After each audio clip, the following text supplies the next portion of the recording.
Halo, apa kabar semuanya? Semoga kalian semua dalam keadaan sehat dan tetap semangat belajar melalui video ini. Pada video kali ini kita akan membahas tentang peran teks pada multimedia. Apa kalian pernah menyadari bahwa hampir semua yang kita lihat di layar, mulai dari chat, caption, media sosial, bahkan subtitle video, itu melibatkan teks? Nah, di balik tampilan teks yang terlihat sederhana, sebenarnya teks memiliki peran yang sangat penting di dalam multimedia. Teks tidak hanya menyampaikan informasi, tetapi juga mempengaruhi bagaimana pesan itu dipahami oleh pengguna. Pada video ini, kita akan membahas tentang teks dalam multimedia, mulai dari pengertian, peran, hingga bagaimana teks dapat ditampilkan dengan baik agar mudah dibaca dan menarik secara visual. Setelah mempelajari materi ini, diharapkan kalian mampu memahami konsep dasar teks dalam multimedia dan bisa menerapkannya dalam pembuatan proyek multimedia kalian. Mari kita mulai pembelajaran kita. Teks merupakan elemen yang serbaguna dan sangat penting dalam konten multimedia karena memiliki berbagai fungsi yang vital. Secara utama, teks sebenarnya adalah bentuk dasar dari komunikasi yang tertulis. Produk multimedia bergantung pada teks untuk banyak hal. Karena teks adalah bentuk komunikasi yang paling mudah, jadi ini menyediakan sarana untuk menjelaskan fungsi aplikasi yang berbeda. Misalkan untuk menjelaskan aturan, untuk chat, deskripsi karakter, dialog, dan instruksi dalam game. Bisa juga untuk navigasi melalui aplikasi dan juga memberikan informasi mengenai teks. Kali ini kita akan melihat beberapa peran teks di dalam multimedia. Yang pertama adalah untuk sebagai komunikasi dan informasi. Teks ini merupakan sarana penting untuk penyampaian informasi dan gagasan, sehingga memiliki peran utama dalam komunikasi dan penyampaian informasi. Teks digunakan untuk memberikan informasi penting, penjelasan, dan narasi dalam berbagai format media seperti artikel, laporan, e-book, dan juga segmen berita. Dalam multimedia, teks sering menjadi tulang punggung penceritaan, baik melalui narasi tertulis, subtitle pada film, maupun keterangan pada esai foto. Teks juga digunakan untuk menyajikan data statistik dan juga fakta yang sering disertai dengan bantuan visual seperti grafik dan diagram. Kalau dalam antarmuka pengguna dan aplikasi web, tombol, menu, dan formulir berbasis teks memungkinkan pengguna untuk berinteraksi dengan konten digital. Komentar, ulasan, dan diskusi pengguna pada platform multimedia juga merupakan kontribusi tekstual yang mendorong keterlibatan dan interaksi. Dalam aplikasi multimedia di dunia nyata seperti museum atau ruang publik, teks digunakan untuk memberikan petunjuk arah, konteks sejarah, serta informasi tentang pameran atau tampilan yang disajikan. Kemudian peran yang kedua adalah untuk peningkatan dan penekanan. Teks ini memiliki peran penting dalam meningkatkan kualitas konten multimedia sekaligus mengarahkan perhatian pengguna. Jadi, teks bisa diberi gaya untuk menarik perhatian.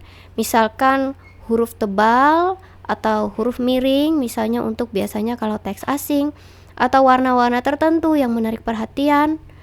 Teks juga digunakan untuk menekankan poin-poin penting dan menyoroti informasi yang signifikan.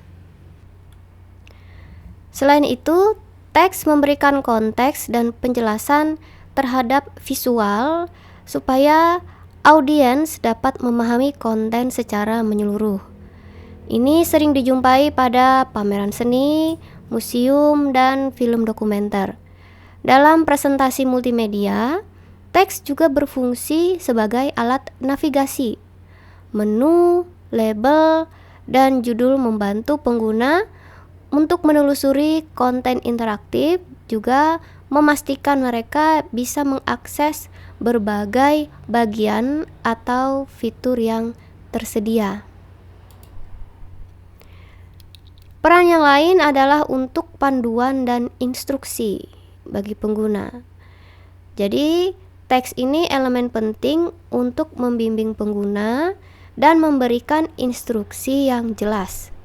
Multimedia sering menyertakan instruksi berbentuk teks dalam bentuk tutorial dan panduan langkah demi langkah, biasanya untuk membantu pengguna memahami cara mengoperasikan perangkat lunak. Teks juga memiliki peran penting dalam membuat konten multimedia bisa diakses oleh berbagai kalangan audiens.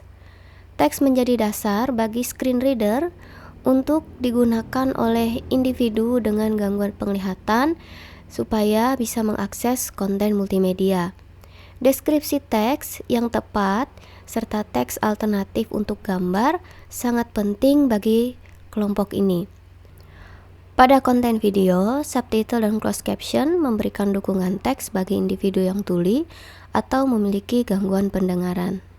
Kemudian, peran yang tidak kalah penting juga dalam multimedia adalah untuk branding dan identitas. Teks ini berkontribusi pada pembentukan branding dan identitas melalui representasi visual tertentu. Pemilihan font, tipografi, serta desain logo berbasis teks sangat penting dalam membangun identitas visual sebuah merek dalam multimedia. Elemen teks yang singkat dan mudah diingat, seperti slogan dan tagline, membantu memperkuat pesan merek.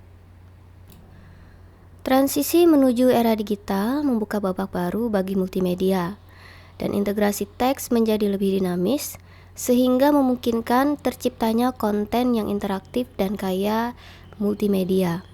Konsep hypertext memperkenalkan kemampuan untuk menghubungkan teks dengan bentuk media lainnya, sehingga membentuk jaringan informasi yang saling terhubung. Perkembangan World Wide Web pada tahun 1990-an membuat konsep ini bisa diakses oleh masyarakat luas, yang kemudian mendorong pesatnya pertumbuhan konten multimedia di internet. Perangkat lunak, pendidikan, ensiklopedia, dan permainan interaktif memanfaatkan teks untuk menyampaikan materi dan instruksi. Kemudian muncul Web 2.0 yang menjadikan perkembangan e-book dan platform penerbitan digital. Kemunculan Web 2.0 dan platform media sosial mendorong munculnya konten yang dihasilkan oleh pengguna atau user-generated content, dengan teks memainkan peran sentral dalam komunikasi dan ekspresi. Blog dan situs di jaring sosial sangat bergantung pada konten berbasis teks. Perkembangan perangkat mobile juga menghadirkan tantangan sekaligus peluang baru bagi penggunaan teks dalam multimedia. Responsive design menjadi hal yang penting untuk memastikan teks dan elemen multimedia dapat menyesuaikan diri dengan berbagai ukuran serta orientasi layar. Seiring berkembangnya multimedia digital, muncul pula perhatian yang semakin besar terhadap aksesibilitas dan inklusivitas. Ini memastikan bahwa konten berbasis teks dapat diakses oleh individu dengan disabilitas, termasuk mereka yang memiliki gangguan penglihatan. Kemudian teknologi seperti screen reader, teks alternatif untuk gambar, dan teknologi lainnya juga diperkenalkan untuk meningkatkan pengalaman pengguna. Teks seringkali dianggap sebagai bentuk komunikasi unimodal yang terutama melibatkan representasi visual dari kata-kata pada halaman atau layar. Namun, teks juga dapat menjadi pintu masuk menuju pengalaman multimodal yang melampaui sekedar kata-kata tertulis. Menggabungkan elemen visual, audio, dan interaktif dengan teks memungkinkan komunikasi yang lebih komprehensif dan menarik karena dapat mengakomodasi berbagai preferensi belajar dan keterlibatan. Pendekatan multimodal memastikan bahwa konten dapat diakses oleh individu dengan kemampuan yang beragam, termasuk mereka yang memiliki gangguan penglihatan atau pendengaran. Materi pendidikan yang mengintegrasikan teks dengan visual, audio, dan interaktivitas sering menghasilkan pengalaman belajar yang lebih efektif dan menarik. Kita akan melihat beberapa multimodalitas dari teks. Yang pertama adalah multimodalitas visual. Integrasi gambar dan icon bersama teks memperkaya pengalaman visual. Elemen visual ini dapat memberikan konteks, meningkatkan pemahaman, serta menyampaikan emosi atau konsep tertentu. Penggunaan warna pada teks, latar belakang, dan penyorotan serta elemen gaya seperti huruf tebal, miring, dan garis bawah menambah kedalaman visual dan penekanan pada konten tekstual. Dalam teks teknis dan informasional, grafik dan diagram sering digunakan untuk menyajikan data secara visual, sehingga membantu proses pemahaman dan analisis. Kemudian, multimodalitas auditori. Artinya, integrasi suara bersama teks untuk meningkatkan pemahaman. Misalkan, teknologi text-to-speech memungkinkan teks diubah menjadi kata-kata yang diucapkan, sehingga memberikan dimensi auditori pada konten tertulis. Hal ini sangat bermanfaat bagi individu dengan gangguan penglihatan. Dalam buku digital dan materi e-learning, file audio dapat melengkapi teks dengan menyediakan penjelasan, musik, atau efek suara untuk meningkatkan pengalaman secara keseluruhan. Pada pembaca PDF, mode Read Aloud menyediakan fungsi untuk mengubah teks tertulis menjadi ucapan yang dapat didengar. Yang terakhir adalah multimodalitas interaktif. Tautan yang disematkan dalam teks dapat mengarahkan pembaca ke konten atau sumber tambahan, sehingga memungkinkan mereka mengeksplorasi informasi terkait dan meningkatkan aspek interaktif dari teks. Teks juga dapat menjadi penghubung menuju elemen multimedia lain, seperti video, animasi, dan infografik interaktif, sehingga memberikan pengalaman yang lebih menyeluruh dan menarik. Di ruang digital, teks sering disertai dengan konten yang dihasilkan pengguna dalam bentuk komentar, ulasan, dan diskusi. Hal ini menambahkan lapisan interaktif dan sosial pada komunikasi berbasis teks. Selanjutnya kita akan masuk kepada pembahasan mengenai tipografi. Tipografi merupakan representasi grafis dari huruf, angka, dan karakter khusus yang bervariasi menurut jenis ukuran dan gaya. Beberapa efek yang digunakan dalam tipografi berguna untuk menarik perhatian pembaca, misalkan uppercase, bold, italic, underline, dan juga beberapa efek yang lain. Kemudian ada istilah yang sering kita dengar, yaitu font. Font merupakan kumpulan karakter dengan ukuran tunggal dari gaya milik keluarga jenis huruf atau yang disebut dengan tipografi tadi. Meskipun kata-kata jenis huruf atau tipografi dan font sering digunakan secara bergantian, tetapi font ini bisa dianggap sebagai bagian dari instruksi atau perangkat lunak yang memberitahu printer atau komputer seperti apa karakter yang dicetak. Ada dua kelas font, yaitu serif dan sans serif. Font serif menggunakan tambahan hiasan seperti tip atau bendera di ujung goresan huruf, seperti ini contohnya ya. Ini disebut sebagai serif. Sedangkan font sans serif tidak memiliki fitur ini. Font serif biasanya digunakan untuk dokumen atau layar yang memiliki teks dalam jumlah besar, karena serif membantu mengarahkan mata pembaca sepanjang teks. Untuk tampilan komputer, font sans serif dianggap lebih baik karena kontras yang lebih tajam. Kalau kita lihat di sini, untuk font serif memiliki karakter yang tradisional, serius, corporate, respectable, dan klasik. Jadi kalau misalkan kalian membuat desain yang memiliki karakter seperti ini, maka silakan pilih font yang tipografinya jenisnya serif, karena ini biasanya digunakan untuk dokumen atau layar yang memiliki teks dalam jumlah yang besar, misalkan isi dari sebuah berita atau isi dari website corporate. Kemudian untuk font jenis sans serif dianggap lebih baik untuk tampilan komputer karena kontras yang lebih tajam. Karakternya adalah mudah, universal, bersih, modern, dan objektif. Jadi kalau kalian membuat misalkan website yang kalau zaman sekarang biasanya tampilannya clean dan terlihat modern, maka silakan pilihlah font yang memiliki jenis sans serif. Selanjutnya adalah font monospace. Font monospace ini adalah karakter yang memiliki lebar tetap dan jumlah spasi horizontal yang sama. Ini berasal dari zaman mesin tik.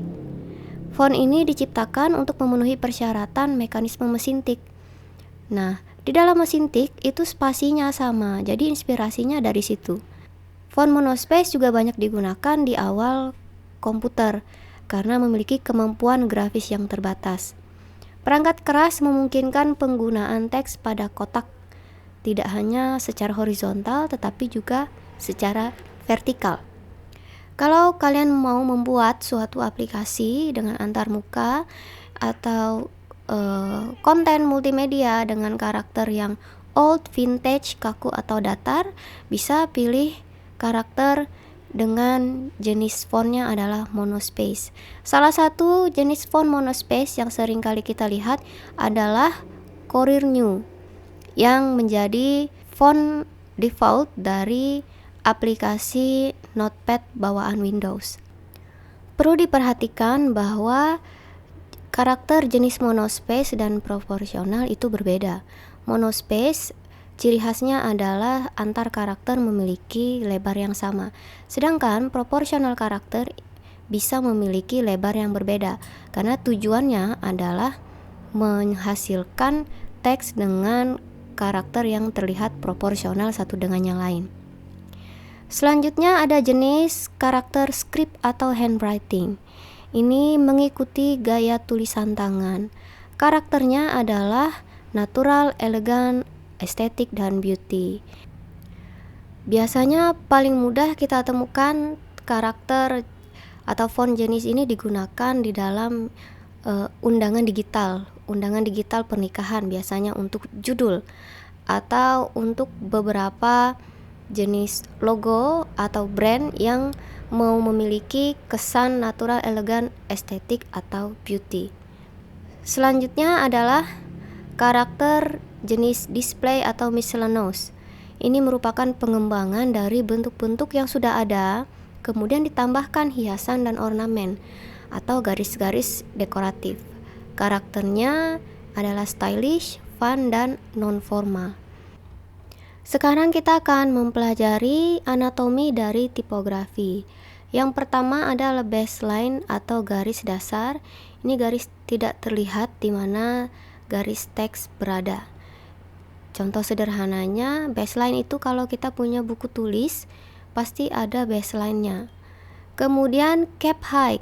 Cap height ini mengacu pada ketinggian huruf kapital. Sedangkan X height mengacu pada tinggi huruf kecil.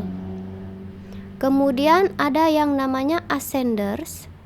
Ascenders ini merupakan goresan vertikal ke atas yang ditemukan dalam huruf kecil tertentu yang melampaui cap height atau baseline. Kalau melampaui cap height maka disebut sebagai ascenders, sedangkan kalau melampaui baseline disebut sebagai descenders. Perenderan teks adalah proses mengubah data karakter digital menjadi teks yang terbaca dan menarik secara visual untuk ditampilkan di layar, dicetak, atau ditampilkan dalam konten digital. Proses ini mencakup berbagai teknik dan teknologi yang bertujuan untuk memastikan teks terlihat tajam, dirancang dengan baik, dan mudah dibaca.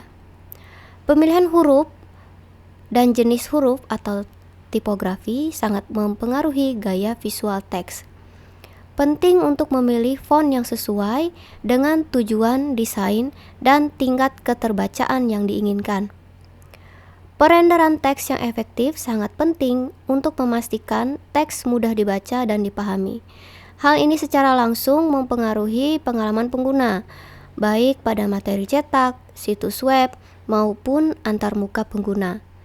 Teks yang dirender dengan baik meningkatkan daya tarik visual keseluruhan konten. Perenderan teks juga berkontribusi pada desain dan estetika berbagai media, mulai dari buku, poster, hingga situs web dan aplikasi seluler.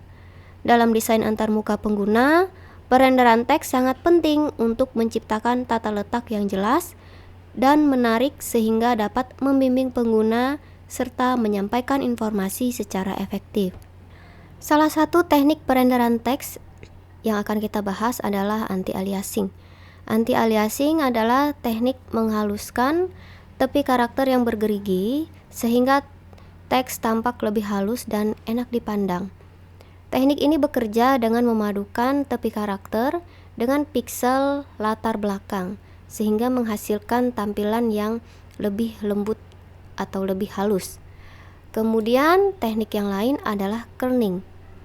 Kerning ini adalah berkaitan dengan pengaturan jarak antara pasangan karakter tertentu untuk meningkatkan konsistensi visual teks secara keseluruhan. Ini berarti kedekatan dua atau lebih karakter untuk memperbaiki distorsi yang secara visual tampak tidak konsisten. Teknik kerning ini juga bisa dipakai dalam membuat desain untuk logo atau tracking. Tracking juga merupakan salah satu teknik yang mengacu pada penyesuaian jarak antar karakter secara keseluruhan. Kalau kerning tadi antar karakter, antar dua karakter ya, contohnya tight kerning, jadi ini kerningnya rapat. Sedangkan loose kerning ini bisa diatur dalam membuat desain biasanya. Kemudian tracking juga bisa diatur jarak antar karakter secara keseluruhan. Kedua faktor ini mempengaruhi keterbacaan dan juga estetika teks. Tracking berbeda dengan kerning, mengatur pasangan huruf sehingga bisa mengubah kepadatan keseluruhan kata dengan cara merapatkan atau merenggangkan teks secara keseluruhan. Kemudian teknik ligatur. Ligatur adalah karakter khusus yang menggabungkan dua atau lebih karakter menjadi satu bentuk huruf atau glyph.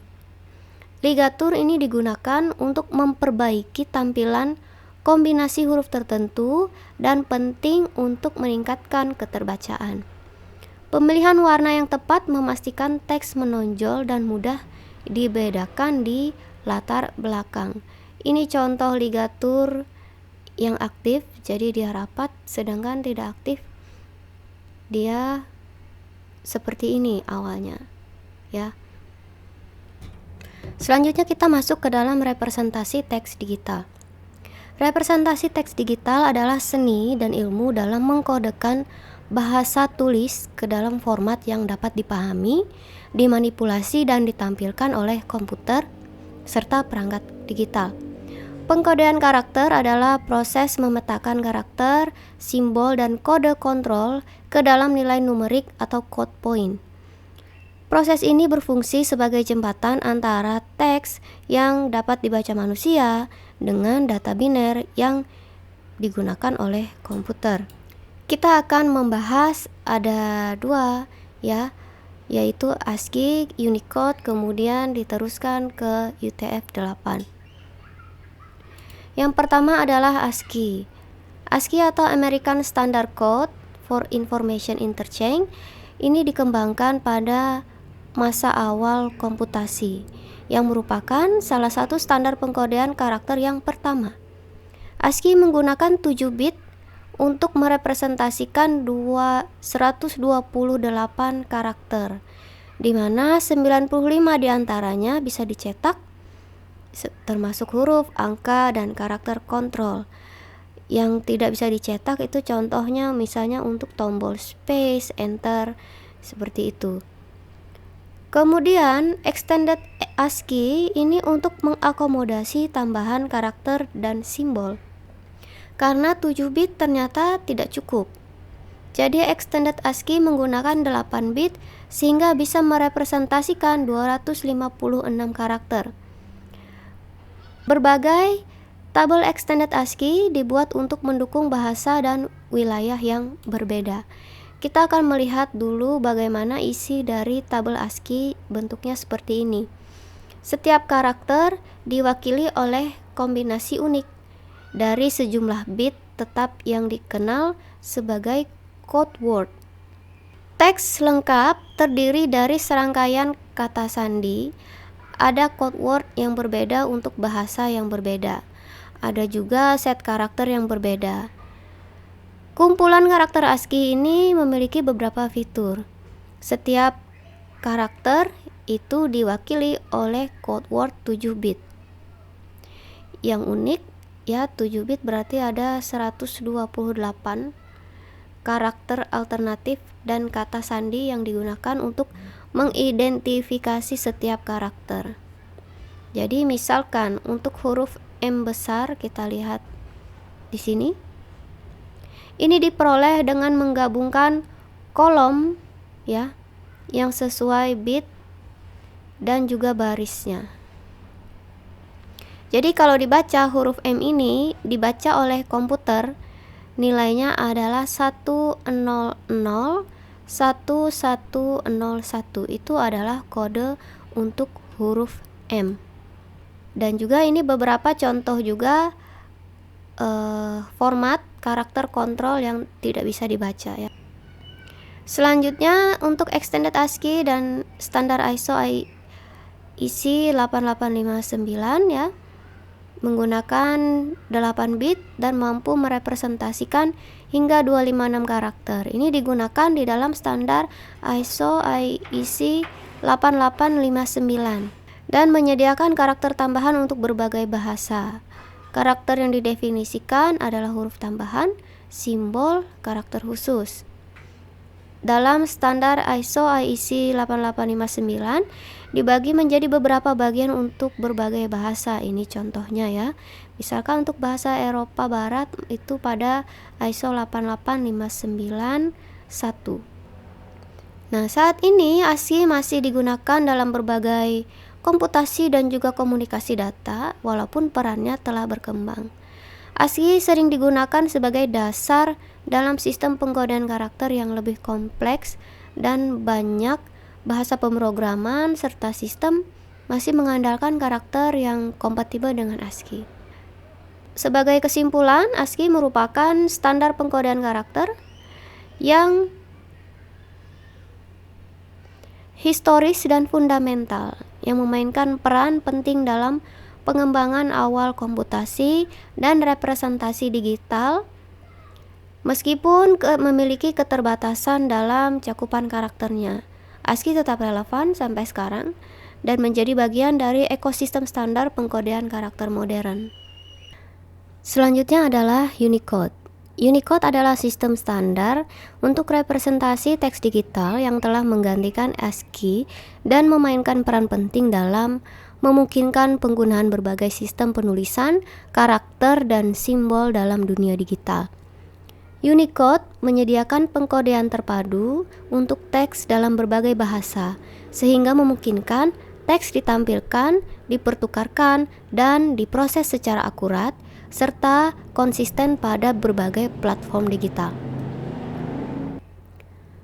Unicode merupakan standar pengkodean karakter yang memberikan nilai numerik unik atau disebut sebagai code point pada hampir setiap karakter dan simbol yang digunakan dalam bahasa tulis. Unicode mencakup hampir seluruh sistem tulisan di dunia, mulai dari aksara Latin, Sirilik hingga bahasa logografis seperti Tionghoa dan Jepang. Tujuan utama Unicode adalah untuk menyatukan berbagai sistem tulisan dunia, memfasilitasi teks multibahasa, memungkinkan percampuran karakter dari bahasa berbeda ke dalam satu teks, dan juga kompatibilitas lintas platform sehingga teks dapat ditampilkan secara konsisten pada berbagai perangkat, sistem operasi, dan aplikasi. Juga untuk pencarian dan analisis teks, mendukung berbagai bahasa sehingga memudahkan pencarian informasi dan pemrosesan data. Saat ini terdapat sekitar 111.206 code point Unicode yang memerlukan 21 bit untuk direpresentasikan. Beberapa perkembangan versi Unicode, kita bisa lihat di sini ada beberapa versi, misalnya versi 2.0 di mana Unicode menambahkan suku kata Hangul, kemudian versi 3.0 pada 1999 menambahkan sekitar 15 bahasa baru seperti Cherokee, Khmer, Mongolian, dan lain-lain. Kumpulan karakter Unicode diorganisasikan ke dalam beberapa kategori dengan kode heksadesimal yang berkisar dari 00 sampai FF. Skemanya dari Unicode ini adalah Unicode memiliki beberapa cara penyimpanan karakter yang disebut encoding scheme. Ada UTF-8, UTF-16, dan UTF-32. Perbedaannya terletak pada jumlah bit yang digunakan untuk menyimpan karakter. UTF-8 atau Unicode Transformation Format atau 8 bit adalah encoding Unicode yang paling banyak digunakan di internet. Perbandingannya, untuk encoding UTF-8 ukurannya 1 sampai 4 byte yang paling umum digunakan di web. UTF-16 2 sampai 4 byte digunakan di beberapa sistem operasi. Kemudian UTF-32 ini ukurannya 4 byte, representasinya tetap tetapi dia lebih besar. Contohnya seperti ini penggunaan encoding dari Unicode pada sebuah halaman web. Supaya website bisa mendukung semua bahasa, misalkan Jepang, Korea, Arab, emoji, dan lain-lain, maka kita harus menentukan encoding UTF-8 di HTML-nya. Kodenya meta charset sama dengan UTF-8. Contohnya, ketika diimplementasikan di dalam HTML seperti ini, karakter setnya dideskripsikan, kemudian contoh di sini halamannya mendukung untuk bahasa Indonesia, Jepang, Korea, dan juga penggunaan emoji. Kalau misalkan ada halaman atau aplikasi yang teksnya bentuknya, misalkan ada beberapa teksnya bentuknya kotak-kotak-kotak atau diamond-diamond, itu menandakan bahwa ada karakter set yang tidak terbaca. Jadi mungkin belum update atau tidak kompatibel pada halaman web tersebut. Beberapa contoh penggunaan teks yang efektif adalah sebagai berikut. Untuk mengkomunikasikan data dalam bisnis seperti nama dan alamat pelanggan, informasi harga produk, untuk menjelaskan konsep dan ide di berbagai bidang, misalnya untuk pendataan misi perusahaan dan atau perbandingan prosedur medis, mengklarifikasikan media lain, menggunakan label pada tombol, icon, dan layar, serta keterangan untuk grafik, mengembangkan halaman web, pelatihan berbasis komputer, video dan presentasi, menjelaskan aturan, chat, deskripsi, karakter, dialog, dan instruksi dalam game, watermarking untuk perlindungan hak cipta, keamanan, dan lain sebagainya.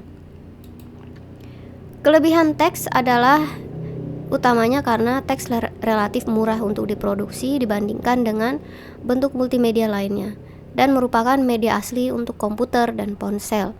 Bisa menyajikan ide-ide abstrak secara efektif karena kata-kata dapat digunakan untuk menyampaikan makna secara panjang lebar.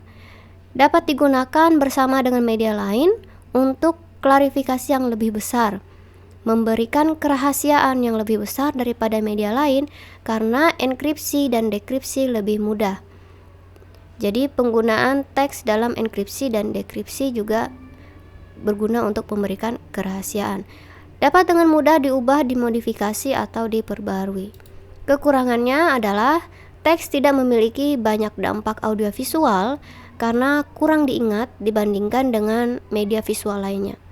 Perlu perhatian lebih karena kurang berkesan dibanding dengan media yang lain dan juga kesannya rumit. Jadi demikian materi kita tentang teks pada multimedia. Yang perlu diingatkan bahwa teknologi hanyalah alat, kreativitaslah yang membuatnya bermakna. Semoga dengan materi ini bisa membuka wawasan dan meningkatkan kreativitas dalam menggunakan teks sebagai salah satu elemen pada produk multimedia kalian. Sampai jumpa pada pertemuan dan materi selanjutnya.